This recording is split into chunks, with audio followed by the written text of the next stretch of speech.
Ada sementara orang yang menganggap bahwa menerima dengan rela itu adalah sebuah tindakan pasif. Menerima dengan rela itu berarti ya sudahlah begitu dan tidak berbuat apa-apa lagi. Seperti pasrah, nerimo dan seolah-olah sudah tidak berjuang lagi. Padahal sebenarnya arti menerima dengan rela adalah sebuah kekuatan yang bahkan lewat menerima dengan rela yang tentu saja bukan semata hanya diam saja, tetapi berjuang, maka penerimaan yang penuh dengan kerelaan itu justru menjadi sebuah kunci untuk kepulihan dan kegigihan itu bisa terjadi di dalam kehidupan kita. Saya Nikolas Kurniawan kembali menemani di dalam Sabda Tuhan. Hari ini dari Kisah Para Rasul pasal 17, ayat yang ke-11 dan yang ke-12. Orang-orang Yahudi di kota itu atau kota Berea lebih baik hatinya daripada orang-orang Yahudi di Tesalonika, karena mereka menerima firman itu dengan segala kerelaan hati dan setiap hari mereka menyelidiki kitab suci untuk mengetahui apakah semuanya itu benar demikian. Banyak di antara mereka yang menjadi percaya, juga tidak sedikit di antara perempuan-perempuan terkemuka dan laki-laki Yunani. Kali ini kisah bergulir tentang Paulus dan Silas yang mendatangi kota Berea setelah mereka meninggalkan Tesalonika yang berniat buruk terhadap mereka dan menolak mereka sebegitu rupa. Bahkan mereka siap bertindak keji terhadap Paulus dan Silas. Maka kali ini di dalam bacaan kita, orang Yahudi di kota Berea dikatakan lebih baik hatinya daripada orang Yahudi di Tesalonika. Apa maksudnya lebih baik hatinya? Lebih baik hatinya di sini digunakan sebuah kata dalam bahasa Yunani, yaitu eugenestoi. Eugenesteroi, yang artinya lebih baik hati atau lebih berbudi halus, lebih berpikiran terbuka, mendengarkan suara hati, mendengarkan pendapat, mau diubahkan dan mengikuti apa yang mereka yakini sebagai kebenaran. Dan sikap mulia ini dimiliki oleh orang-orang di Berea, tempat di mana Paulus dan Silas datang beribadah ke sana. Dan orang-orang di Berea ini mereka lebih sabar, tidak memasang muka masam, tidak murung, dan juga tidak bersikap jahat terhadap apa yang tidak sejalan dengan pikiran mereka. Mereka bahkan mau bergabung, bahkan terbuka terhadap kuasa kebenaran yang mereka dengarkan. Dan dalam hal ini sesungguhnya karena sikap mereka yang berbudi halus dan baik hati inilah yang menyebabkan mereka mampu menerima dengan penuh kerelaan segala hal yang baru buat mereka. Begitu pula segala hal yang mungkin tidak mudah mereka mengerti, tidak mudah mereka selami, tapi mereka mau belajar untuk rela menerima.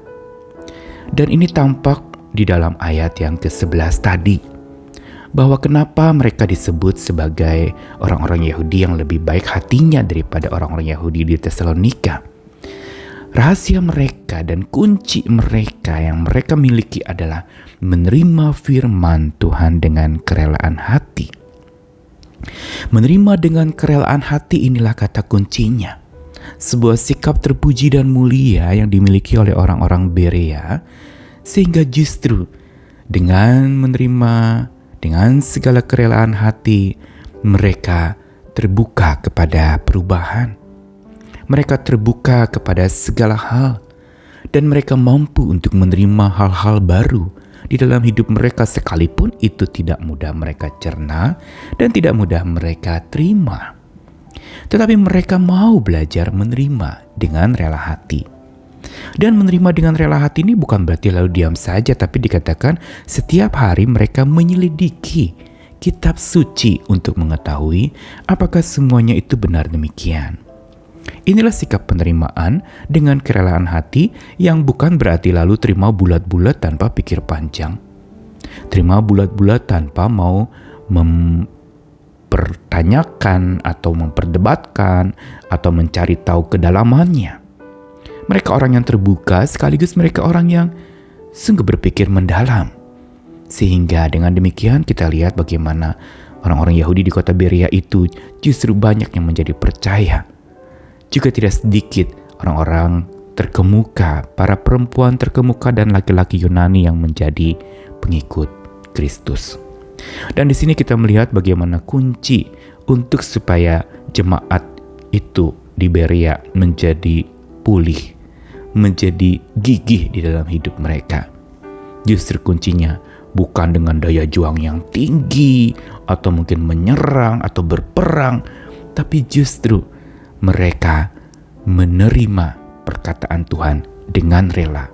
Dan karena mereka menerima perkataan Tuhan dengan rela, mereka dimampukan Tuhan pula untuk menerima segala beban yang menindih dengan rela pula.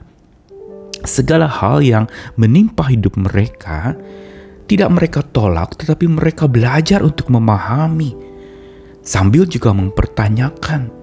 Seperti mereka mendalami sabda Tuhan, mereka ingin mengetahui dengan menyelidiki apakah semua itu benar demikian.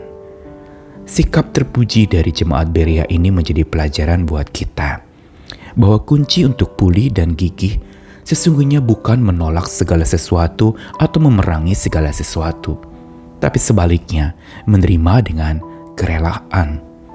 Termasuk sabda Tuhan yang jadi kekuatan untuk seseorang bisa menerima segala beban yang menindih itu dengan rela. Dan inilah kunci utama untuk hidup seseorang makin jadi pulih, makin jadi gigih. Untuk seseorang bisa menjadi gigih, dia justru harus datang kepada Tuhan yang memilih mereka menjadi umat pilihannya. Karenanya mari kita mau belajar lagi untuk bagaimana supaya hidup kita pulih dan menjadi makin gigih menghadapi hari esok yang serba tidak pasti dan penuh dengan berbagai macam gejolak yang kita tidak tahu apa yang akan terjadi. Belajar dari jemaat Berea, terima dengan rela. Karena penerimaan dengan penuh kerelaan itulah yang menyebabkan kita dapat pulih dan kita menjadi makin gigih. Acceptance is the key of resilience.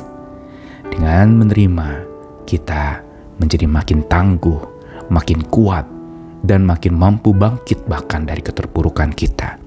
Tuhan mengasihi kita sekalian, Tuhan selalu menolong, Tuhan ingin menjadikan kita pulih dan gigih. Karena itu, terimalah perkataan Tuhan dengan rela, agar kita mampu menerima segala beban yang menindih dengan rela. Selamat menerima dengan rela. Amin.